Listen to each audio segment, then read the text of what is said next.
Ito mga Lodi, bagong project. Hindi pala bagong project to, matagal na to pero ngayon lang ako nag-register. Alam mo na. Top Swap mga Lodi. Muntik na, malapit nang mag 3 million yung followers nila sa Twitter. At syempre, katulad din ito ng Natcoin. Sa Solana naman to malalaunch. So di natin alam na naman, okay?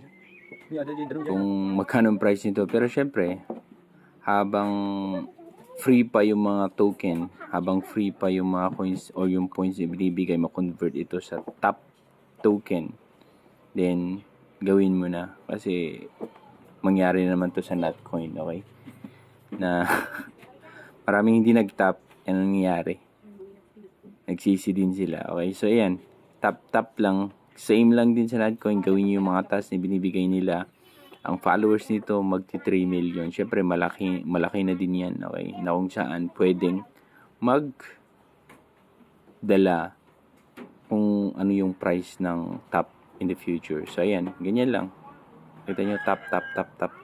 At gawin niyo yung mga tasks na pinapagawa nila mga Lodi. Link nasa baba. Madali lang mag-register.